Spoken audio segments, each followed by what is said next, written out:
વસુદેવ સુતં દેવં કંસચાણૂરમર્દનમ દેવકી પરમાનંદમ કૃષ્ણં વંદે જગદ્ગુરૂ.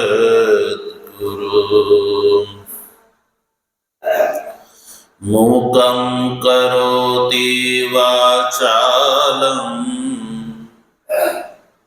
પંગું લંઘયતે ગિરિમ. યત્કૃપાતમહં વંદે પરમાનંદમાધવં.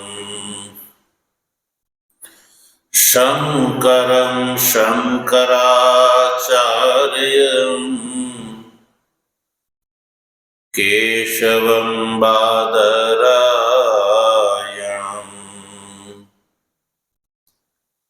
સૂત્રભાષ્ય કૃતૌ વંદે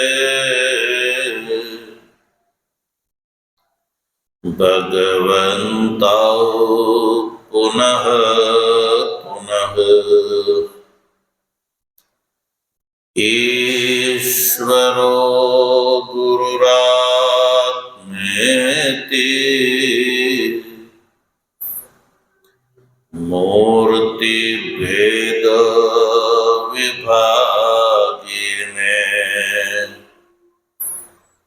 વ્યોમવદ્વ્યાપ્તદેહાય દક્ષિણામૂર્તયે નમઃ.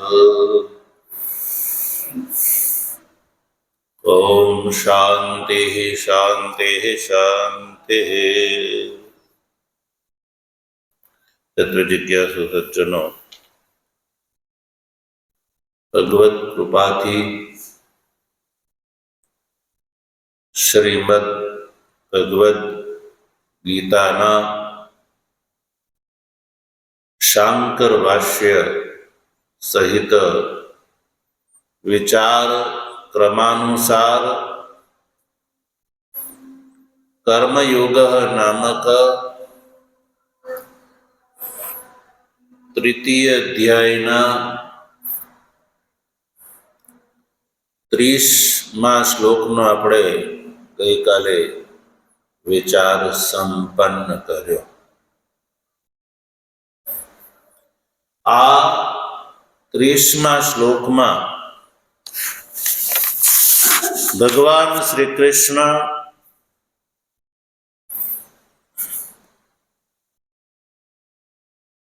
કર્મમાં અધિકૃત જે અજ્ઞ મુમુક્ષુ છે એને કર્મ કરવા જોઈએ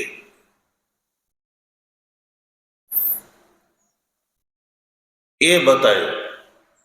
કેવી રીતે કર્મ કરવા જોઈએ એ બતાવ્યું. કર્મ કરતી વખતે કર્મકર્તાની સ્થિતિ, માનસિક સ્થિતિ કેવી હોવી જોઈએ? તો સૌ પ્રથમ કહ્યું અધ્યાત્મ ચિત્ત.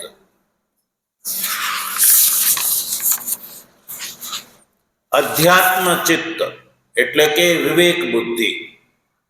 અધ્યાત્મ ચિત્તનો અર્થ છે વિવેક બુદ્ધિ. એટલે કે વિવેક બુદ્ધિ વાળો થઈને. તો વિવેક બુદ્ધિ પણ કેવા પ્રકારની? તો સજ્જનો, ભગવાન ભાષ્યકાર એ વિવેક બુદ્ધિનો અભિનય કર્યો. અહમ કર્તા ઈશ્વરાય, હું ઈશ્વરને માટે કર્મ કરવા વાળો છું. અહમ કર્તા ઈશ્વરાય કરોમી, ઈશ્વરને માટે હું કર્મ કરું છું એવી ભાવના. કર્મમાં અધિકૃત જે અજ્ઞ મુમુક્ષુ એ કર્મ કરતી વખતે આવા પ્રકારની વિવેક બુદ્ધિ થી કર્મ કરવા જોઈએ કે હું ઈશ્વરને માટે કર્મ કરું છું. અને એમાં પણ દ્રષ્ટાંત બતાવ્યું સ્પષ્ટ કરવા માટે. ભૃત્યવત દ્રષ્ટાંત છે.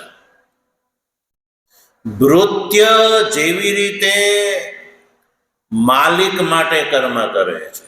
ભૃત્ય એટલે નોકર. નોકર જે કરે છે એ કોના માટે કરે છે? એના માલિક યા શેઠ માટે કરે છે. કોઈ દુકાનમાં કોઈ વ્યક્તિ નોકરી કરતો હોય તો માલિક જે બતાવે એ પ્રમાણે નોકર કર્યા કરે છે. ધંધામાં માલિકને નુકસાન જાય, લાભ થાય એની ચિંતા નોકરને હોય છે? નથી હોતી. એવી રીતે પછી બીજી ભાવના વાત એ છે કે નિરાશી, કેવલ વિવેક બુદ્ધિ જ નહીં પણ સાથે સાથે નિરાશી પણ. નિરાશી ભૂતવા,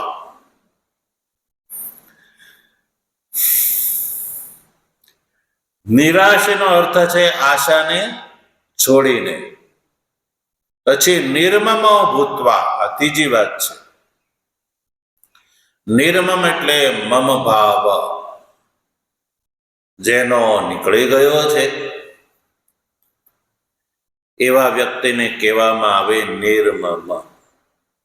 એટલે મારાપણાના ભાવથી રહિત થઈને. પછી ચોથી વાત વિગત જ્વર, વિગત જ્વર થઈને. જ્વરનો અર્થ છે અહીંયા સંતાપ, અથવા જ્વરનો અર્થ છે અહીંયા શોક. શું છે? શોક. એટલે કે સંતાપ અથવા તો શોક છોડીને હે અર્જુન તો યુદ્ધસ્વ એટલે કે યુદ્ધ કર. તો સજ્જનો, અર્જુનના માધ્યમથી ભગવાન શ્રી કૃષ્ણએ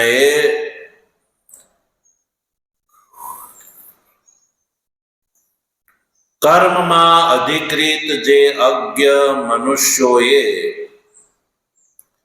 કર્મ કરતી વખતે આ વાત ધ્યાનમાં રાખવાની છે.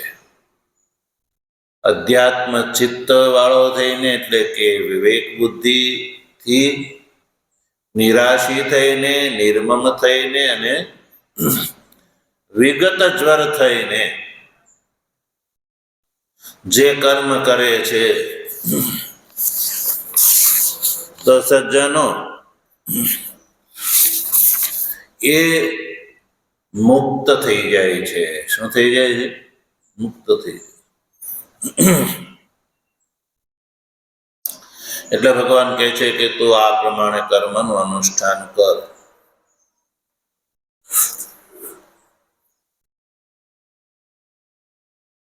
હવે જો ભગવાન શ્રી કૃષ્ણ આ પ્રમાણે કર્મ કરવાનું શું ફળ છે એ 31મા શ્લોકમાં બતાવે છે. ભગવાનનો આ મત છે. જો શું કહે છે તો 31મા શ્લોકનો આપણે ઉચ્ચારણ કરીએ. બધા જો.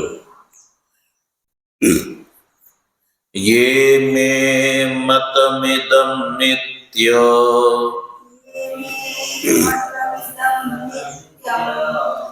મનોતિષ્ઠन्ति માનવાઃ तिष्ठन्ति मानवाः શ્રદ્ધાવંતો ન સૂયન્તો श्रद्धावन्तो न सूयन्तो મુચ્યન્તે તેપિ કર્મભિઃ मुच्यन्ते तेऽपि च कर्मभिः યે મે મતમિદં નિત્ય ये मे मतमिदं नित्यं મનોતિષ્ઠन्ति માનવાઃ अनुतिष्ठन्ति मानवाः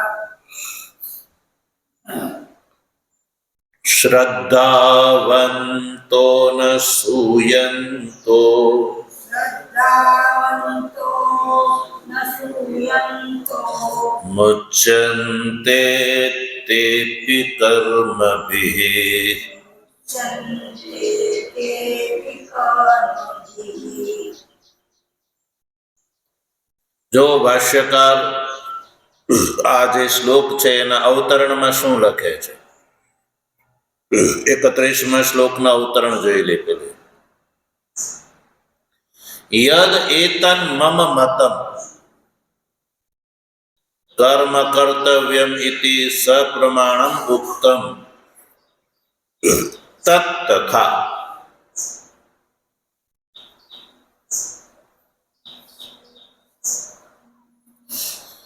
હવે આ જે ભગવાન શ્રી કૃષ્ણએ 30મા શ્લોકમાં જે પ્રકાર બતાવ્યો કર્મ કરવાનો પ્રકાર બતાવ્યો કેવો પ્રકાર બતાવ્યો કર્મ કરવાનો પ્રકાર બતાવ્યો કે વિવેક બુદ્ધિ વાળો થઈને નિરાશી થઈને નિર્મમ થઈને વિગત જ્વર થઈને હે અર્જુન તો કર્મ કર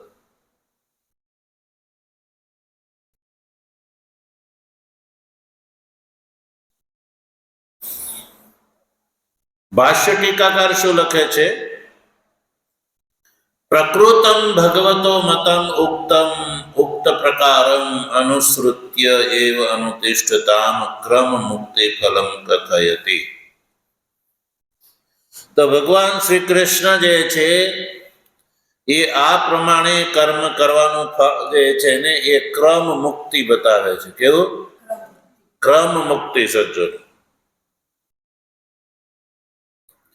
તો સજ્જનો મુક્તિ જે છે વેદાંત શાસ્ત્રમાં બે પ્રકારની છે કેટલા બે પ્રકારની મુક્તિ વેદાંતમાં છે એક ક્રમ મુક્તિ અને એક સદ્યો મુક્તિ કેવી બોલો ક્રમ મુક્તિ અને સદ્યો મુક્તિ સદ્યો મુક્તિ એટલે તરતો તરત જ્ઞાન થાય અને તરત જીવદ અવસ્થામાં મોક્ષ એને કહેવામાં આવે ક્રમ મુક્તિ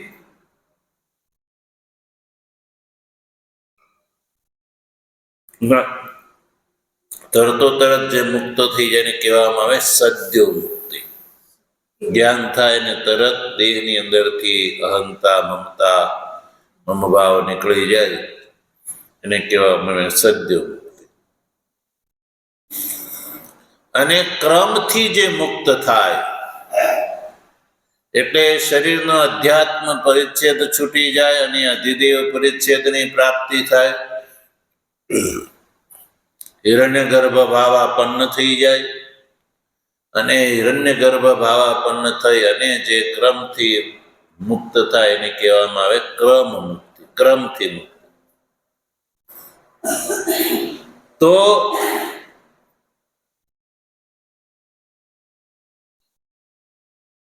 ભાષ્ય ટીકાકાર લખે છે પ્રકૃતમ ભગવતો મતમ ઉક્તમ પ્રકારમ ભગવાને આ જે 30મા શ્લોકમાં જે કહેલો જે પોતાનો મત છે એનું જે અનુસરણ કરે છે અને એ પ્રમાણે જે અનુષ્ઠાન કરે છે કર્મનું તો એનું ફળ છે ક્રમ મુક્તિ એ બતાવે છે યદ એતન મમ મતમ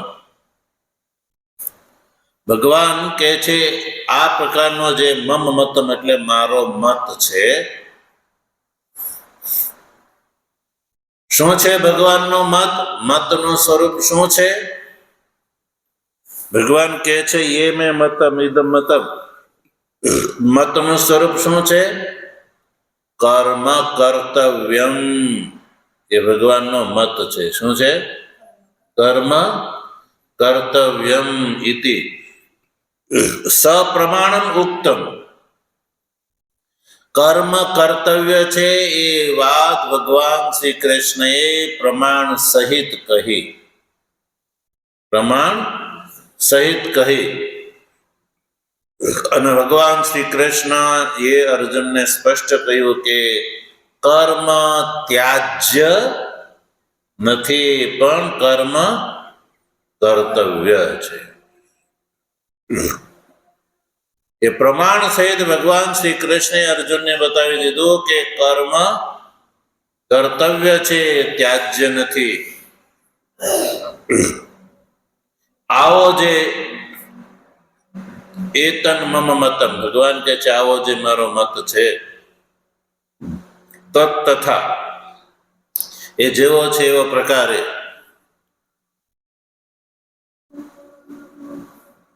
એની વાતની પૂર્તિ ભગવાન શ્રી કૃષ્ણે 31મા શ્લોકથી કરી. તો જેનું આપણે ઉચ્ચારણ કરી ચૂક્યા. હવે આપણે સમજવા માટે સંધિ વિગ્રહ કરીએ. યે મે મતમ ઇદમ. મતમ ઇદમ ના બે શબ્દ છૂટા પડશે, મતમ અને ઇદમ. નિત્યમ અનુતિષ્ઠંતી, ત્યાં બે શબ્દ છૂટા પડશે, નિત્યમ અને અનુતિષ્ઠંતી માનવાહ. શ્રદ્ધાવંત અને અનસૂયંત, બે શબ્દ નીચે, શ્રદ્ધાવંત અને અનસૂયંત. મુચ્યન્તે તે અપી કર્મભિઃ. મુચ્યન્તે તે અપી કર્મભિઃ. તો સજ્જનો આ રીતે સંધિ વિગ્રહ કર્યો આપણે. હવે આપણે એને શ્લોકને વાક્ય ક્રમમાં બોલીએ, જેથી આપને વાક્યાર્થ સમજાય. તો બોલો, યે માનવાહ શ્રદ્ધાવંત અનસૂયંત ચ મે ઇદમ મતમ નિત્યમ અનુતિષ્ઠન્તિ તે અપી કર્મભિઃ મુચ્યન્તે.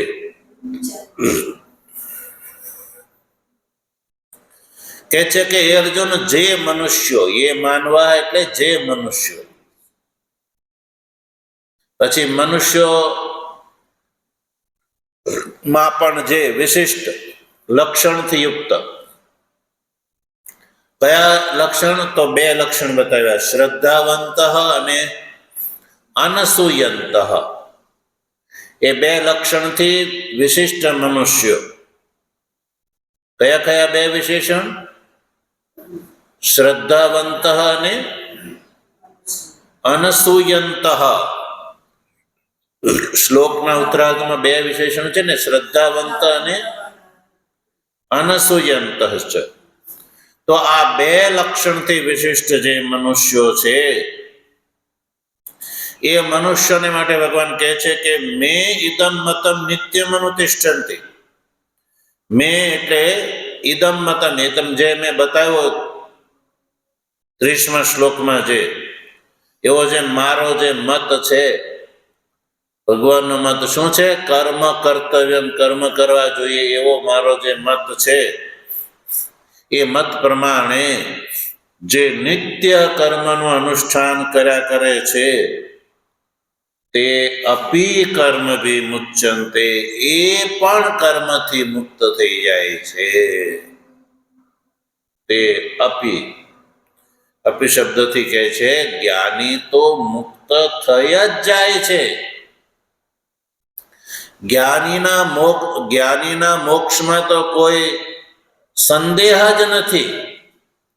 પણ મેં જે આ અધ્યાયમાં જે મારો મત બતાવ્યો કે કર્મ કર્તવ્ય છે, એવો જે મેં મત તને અર્જુન બતાવ્યો,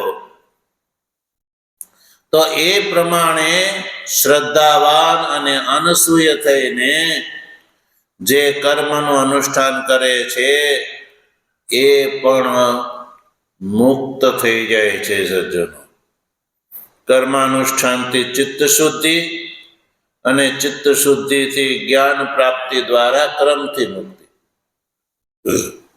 એ પણ પ્રાપ્ત કરી લે છે. એવું ભગવાન 31મા શ્લોકમાં કહે છે. તો ये એટલે જે મનુષ્યો ये માનવા, મેં મતમ, મેં એટલે મદીય, મારો, ઇદમ મતમ એટલે જે પૂર્વમાં મેં બતાવ્યો એ મારો મત. મત સમજવામાં આવ્યો. ભગવાનનો મત શું છે? કર્મ કરવા જોઈએ એ મત છે. તમે કોઈને પૂછો હાલો મત કે ભાઈ કર્મ કરવા જોઈએ કે નહીં કરવા જોઈએ, તમારો શું મત છે?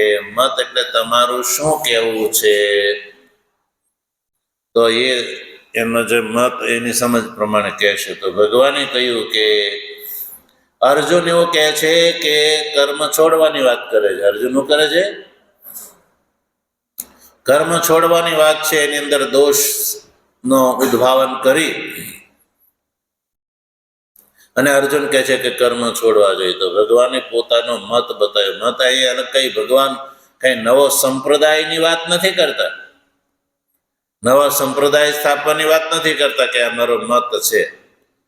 પણ ભગવાન કહે છે કે કર્મ કર્તવ્ય છે, ત્યાજ્ય નથી. અજ્ઞ, કર્મના અધિકારી અજ્ઞ મનુષ્ય કર્મ કરવા જોઈએ, છોડવા જોઈએ નહીં, એવો જે ભગવાનનું કથન છે એ મતનો અર્થ છે.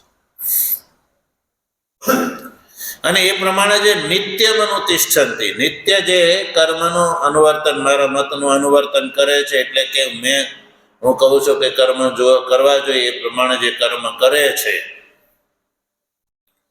તો તે અપી કર્મભી મુચ્યંતે, એ જે કર્મના બંધનથી, કર્મના અનુષ્ઠાન દ્વારા કર્મના બંધનથી એ છૂટી જાય છે. પણ ભગવાનના આ મતનું અનુસરણ કરવા વાળા મનુષ્યના બે લક્ષણ બીજા બતાવ્યા ભગવાને, શ્રદ્ધાવંત અને અનસૂયંત. આ બે વિશેષણ કર્મ કરતાના બતાવ્યા કે કર્મ કરવા વાળો કેવો હોવો જોઈએ? શ્રદ્ધા વાળો અને અનસૂય હોવો જોઈએ.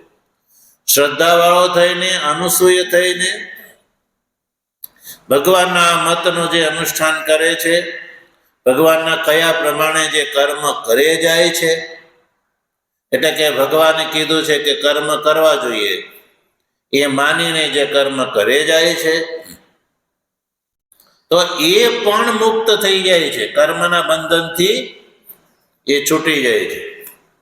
કર્મ બી એટલે કર્મથી તૃતીય બહુવચનાંત જે કર્મ શબ્દનો પ્રયોગ જે ભગવાને કર્યો છે, એમાં કર્મનો અભિપ્રાય છે ધર્મ અને અધર્મ રૂપ. કર્મના જે બે પ્રકારના કર્મ છે ને, ધર્મ અને અધર્મ, એ કર્મથી એ મુક્ત થઈ જાય છે.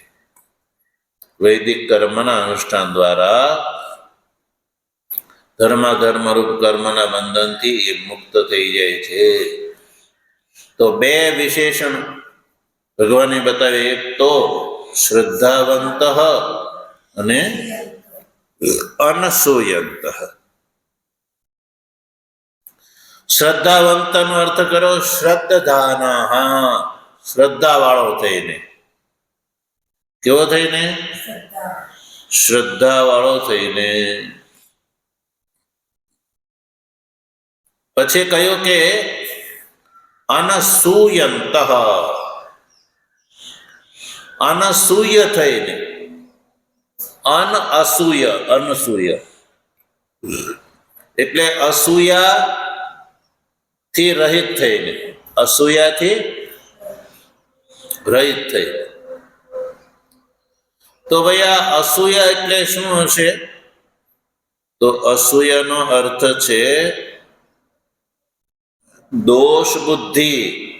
અસૂયા એટલે દોષ બુદ્ધિ, અને અનઅસૂયા એટલે દોષ બુદ્ધિ રહિત, દોષ બુદ્ધિથી રહિત થઈ.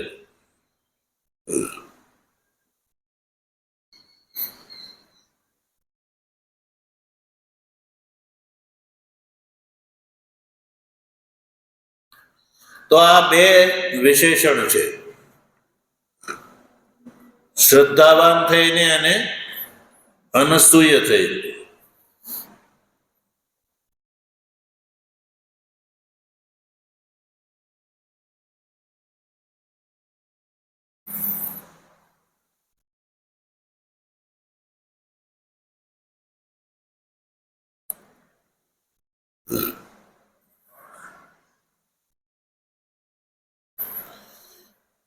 શ્રદ્ધાવાનની વાત કરી તો શ્રદ્ધાનો અર્થ શું છે? શ્રદ્ધાવાળા મનુષ્યનો અર્થ છે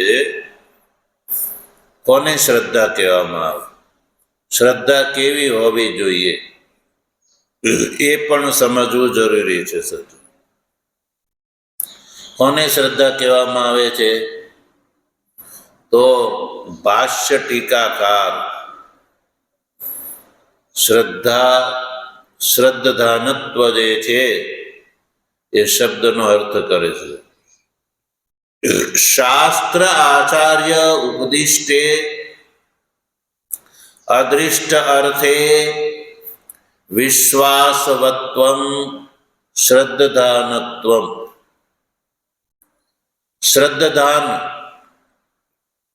હોવું એટલે શાસ્ત્ર, યાદ રાખો શ્રદ્ધા એટલે શું?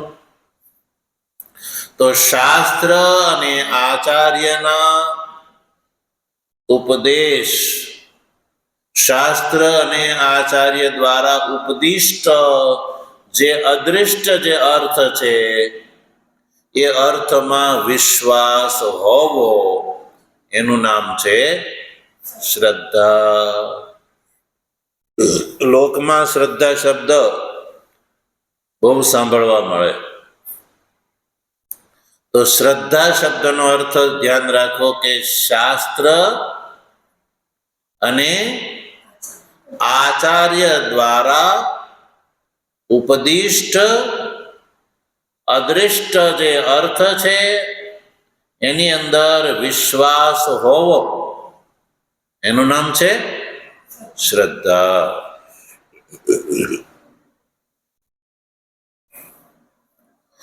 શાસ્ત્રમાં જે અદૃષ્ટ અર્થ બતાવેલો છે, શાસ્ત્રમાં અદૃષ્ટ અર્થ બતાવેલો છે, અને એ અદૃષ્ટ અર્થ જે છે એ શાસ્ત્રવિદ આચાર્ય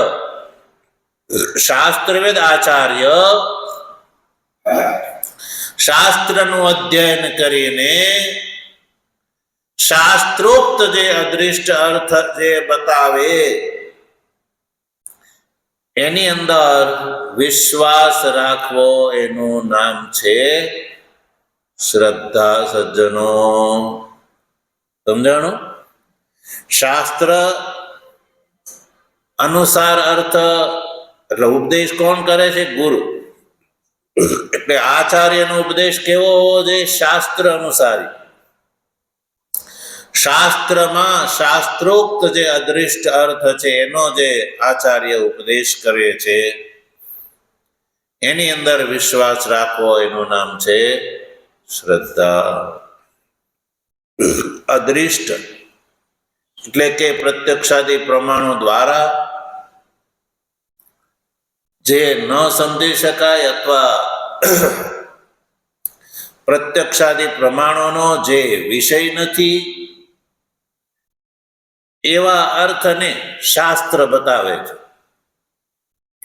સજ્જનો, શાસ્ત્રનું શાસ્ત્રત્વ એ છે કે લૌકિક પ્રત્યક્ષાદી પ્રમાણોથી જેને જાણી માણી ન શકાય એવા તત્વને જ શાસ્ત્ર બતાવે છે. એ જ શાસ્ત્રની મોનોપોલી છે. નહીં તો પ્રત્યક્ષાદી પ્રમાણો દ્વારા જેનો બોધ થઈ શકતો હોય અને એ જ વાત શાસ્ત્ર બતાવે તો શાસ્ત્રના શાસ્ત્રપણું રહેતો નથી, અનુવાદ માત્ર થઈ જાય. એટલે શાસ્ત્રની અંદર બે અર્થોનું પ્રતિપાદન જોવા મળે. શાસ્ત્રથી લઈ લો વેદ. શું છે? તો વેદની અંદર બે તત્વનું પ્રતિપાદન છે, એક ધર્મનું અને એક બ્રહ્મનું. ધર્મનું અને આ ધર્મ અને બ્રહ્મ એ બેવો અદૃષ્ટ પદાર્થ છે. અદૃષ્ટ એટલે ચક્ષુરાદિ ઇન્દ્રિયો દ્વારા જેને જાણી માણી શકાય એવા નથી. એટલે ધર્મનું સ્વરૂપ મનુષ્ય નક્કી નથી કરી શકતો. શાસ્ત્ર જે કહે છે એ ધર્મ, શાસ્ત્ર જેનું અનુષ્ઠાન કરવાનું કહે છે એ ધર્મ, અને શાસ્ત્ર જેનો નિષેધ કરે છે એ અધર્મ. અને એ જ રીતે બ્રહ્મ જે છે, શાસ્ત્ર જે બ્રહ્મનું સ્વરૂપ બતાવે છે એ બ્રહ્મ આપણને જે આપણો અનુભવ થાય છે જીવ ભાવથી અનુભવ થાય છે. કેવો? જીવ ભાવથી. દેહ પરિચ્છિન્ન આપણને આપણો અનુભવ થાય છે. એટલે હું જીવ છું એ અનુભવ થાય છે, એ પ્રત્યક્ષ અનુભવ છે. પણ શાસ્ત્ર એને બ્રહ્મ કહેતું નથી. શાસ્ત્ર જે છે બ્રહ્મનું સ્વરૂપ બતાવે છે, સર્વવ્યાપક સત્ય સ્વરૂપ, જ્ઞાન સ્વરૂપ ને આનંદ સ્વરૂપ. એટલે જીવ ભાવ જે છે એ અવિદ્યાથી અવચ્છિન્ન ભાવ છે. અવિદ્યાથી ઘેરાયેલા અંતકરણથી અવચ્છિન્ન ચૈતન્યને જ જીવ કહેવામાં આવે છે. ઘડાથી ઘેરાયેલા આકાશને ઘટાકાશ કહેવામાં આવે છે, મહાકાશ નહીં. પણ એ ઘટસ્થ આકાશને ઘટાકાશ ક્યાં સુધી કહેવામાં આવશે? જ્યાં સુધી ઘડો છે ત્યાં સુધી. ઘડાનો ધ્વંસ કરી નાખવામાં આવે તો પછી એ મહાકાશ થઈ જાય. એવી રીતે સજ્જનો, આપણને જે આત્માનો પરિચ્છિન્ન અનુભવ થાય છે એ વસ્તુતઃ અનુભવ નથી. શાસ્ત્ર જે છે એ આત્માના વ્યાપક સ્વરૂપને બતાવે છે.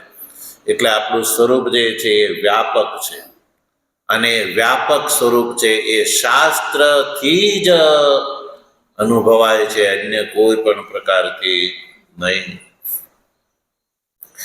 એટલે શાસ્ત્ર અને આચાર્ય દ્વારા ઉપદિષ્ટ જે અદૃષ્ટ અર્થની અંદર વિશ્વાસ રાખવો એનું નામ છે શ્રદ્ધા. એટલે ભગવાનનો આ જે મત છે કર્મ કર્તવ્ય, એ મતનું જે શ્રદ્ધા વાળો થઈને અનુષ્ઠાન કરે છે, એટલે કે ભગવાને જે કર્મ કરવાનું કહ્યું છે એટલે એ મારે કરવા યોગ્ય જ છે. ભગવાને જે કહ્યું છે એ શાસ્ત્ર અનુસાર કહ્યું છે. કેવું કહ્યું છે? શાસ્ત્ર. અને ભગવાને શાસ્ત્ર ની વાત કરી છે, ક્યાંય પોતાના મનની વાત કરી. અને ભગવાન શ્રી કૃષ્ણ અહીંયા આચાર્ય છે. અર્જુનની સામે ભગવાન આ બોધ ભગવાન કોને આપી રહ્યા છે? અર્જુનને. તો બોધ આપવા વાળાને શું કહેવામાં આવે? આચાર્ય કહેવામાં આવે. એટલે અર્જુનની સામે તો આ વાત જે શાસ્ત્ર અને આચાર્ય દ્વારા ઉદ્દિષ્ટ અદૃષ્ટ અર્થ વિશે એક વાત થઈ, એટલે ભગવાને અર્જુનને આ વાત કરી. એ જ પ્રમાણે કોઈ પણ મનુષ્ય આ જે અદૃષ્ટ અર્થની અંદર વિશ્વાસ વાળો થઈને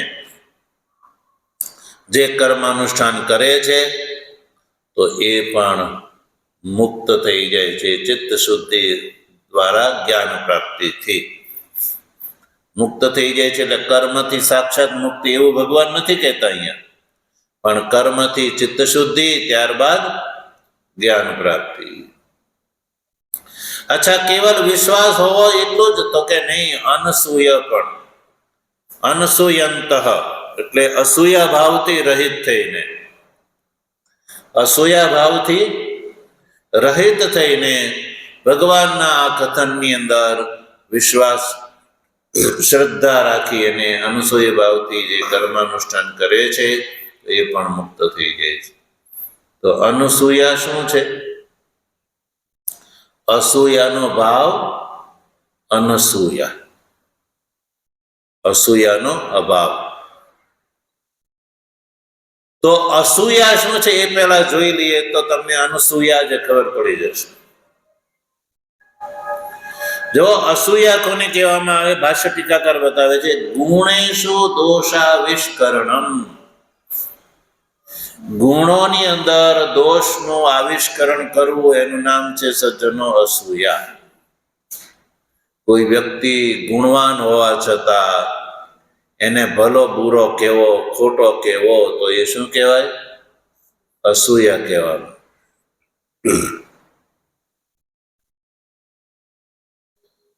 તો ગુણ હોય તો ગુણ કહેવા જોઈએ ભાઈ, ગુણ હોય તો ગુણ કહેવા જોઈએ. હવે અહીંયા અસૂયા ભાવ ભગવાનની અંદર, અર્જુનની અંદર શું અસૂયા ભાવ આવી શકે? તો કહ્યું, જો અર્જુનની અંદર અર્જુન ચાહે છે કે કર્મ જે છે એ હિંસાત્મક છે, ઘોર છે, યુદ્ધરૂપી કર્મ ઘોર છે. તમે શા માટે મને તત્કિમ કર્મણિ ઘોરે માં નિયોજયસી, ભગવાન તમે મને ઘોર કર્મની અંદર શા માટે નિયુક્ત કરો છો? તો અર્જુનને કર્મ કેવું લાગે છે? યુદ્ધરૂપી કર્મ ઘોર લાગે છે. તો ભગવાન શ્રી કૃષ્ણ અર્જુનને કહે છે કે અર્જુન, કર્મ કર્તવ્ય છે એ મારો મત છે અને એનું તું અનુસરણ કર. તો અર્જુનના મનમાં એમ લાગે, દાખલા તરીકે સમજો કે કોઈ વ્યક્તિ ને તમે કહો કે અમુક વસ્તુ આ કરવાની છે તારે, પણ એને પરાણી કરવી પડતી હોય, ઈચ્છા ન હોય તો એ શું કરે? તમે કહો એટલે કરે તો ખરો, પણ અંદરથી બબડતો જાય. શું કરે? બબડતો જાય કે આ જો હવે કરવું પડે છે, આ વારે વારે મને આ કર્યા કરવડાવે, બબડતો જાય ને. તો એને કહેવામાં અસૂયા. એટલે કે કર્મ દુઃખાત્મક છે. કર્મ કેવું છે? દુઃખાત્મક છે. અને આ ભગવાન મને આ દુઃખાત્મક કર્મની અંદર પ્રેરિત કરે છે. મને યુદ્ધરૂપી ઘોર કર્મ ભગવાન શ્રી કૃષ્ણ મારી પાસે કરાવડાવે છે. આ ભગવાન કારુણિક નથી, ભગવાન કારુણિક નથી. એટલે અયમ ન કારુણિક, ભગવાન કારુણિક નથી, કારણ કે મને ઘોર કર્મની અંદર પ્રવૃત્ત કરાવે છે.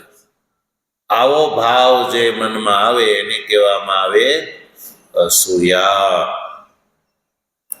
એટલે ભગવાન કહે છે કે આવી અસૂયા એટલે દોષ દ્રષ્ટિથી રહિત થઈને, એટલે હું જે કહું છું એ તારા માટે હિતકારી છે એવું માનીને, અહિતકારી બુદ્ધિ નહીં પણ હિતકારી છે એવું માનીને, અને શ્રદ્ધાવાન થઈને, એટલે કે શાસ્ત્ર અને આચાર્ય દ્વારા ઉપદિષ્ટ જે અદૃષ્ટ અર્થની અંદર વિશ્વાસ વાળો થઈને, હે અર્જુન, તું મેં જે કયા પ્રમાણે, કારણ કર્મ કર્તવ્ય છે એમાં મેં તને ઘણા બધા પ્રમાણો બતાવ્યા, એટલે પ્રમાણ બુદ્ધિ રાખી અને કર્મ કરીશ, તું મારા મતનું અનુષ્ઠાન કરીશ, તું અથવા અન્ય પણ કોઈ કરશે તો તે અપી કર્મ ભી મુચ્યંતે, બધા કર્મથી મુક્ત થઈ જાય છે. ધર્મ અને અધર્મ રૂપ જે કર્મનું ફળ છે એને ભોગવવું નહીં પડે, પણ ચિત્ત શુદ્ધિ દ્વારા જ્ઞાનનો ભાગીદાર થઈ અને એ મુક્ત થઈ જશે. તો સજ્જનો આ વાત ભગવાન શ્રી કૃષ્ણ 31મા શ્લોકમાં બતાવી.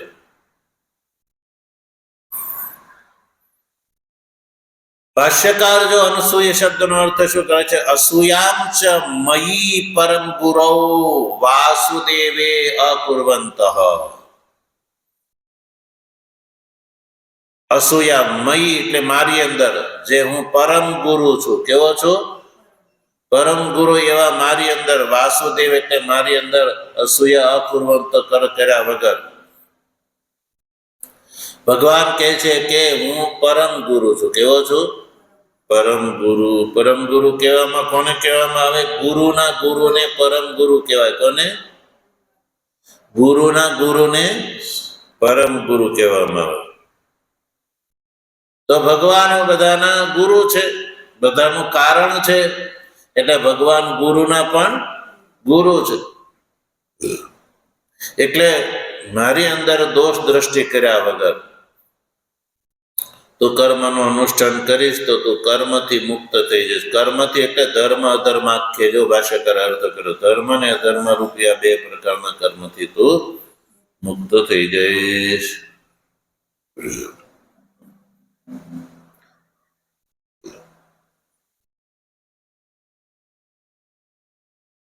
ઓમ પૂર્ણમ વસુદેવ સુતં દેવમ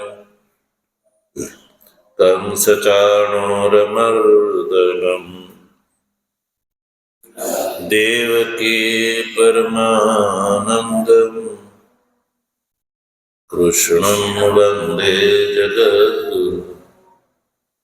મૂકં કરોતિ વાચાલં પંગું લંઘયતે ગિરિં યત્કૃપાતમહં વંદે પરમાનંદમાધવં. શંકરં શંકરાચાર્યં કેશવં બાદરાયણં સૂત્રભાષ્યકૃતૌ વંદે ભગવन्तौ પુનઃ પુનઃ. ઈશ્વરો ગુરુરાત્મેતિ મૂર્તિભેદ વિભાગિને વ્યોમવદ્વ્યાપ્ત દેહાય દક્ષિણામૂર્તયે નમઃ. ઓમ શાંતિ શાંતિ શાંતિ.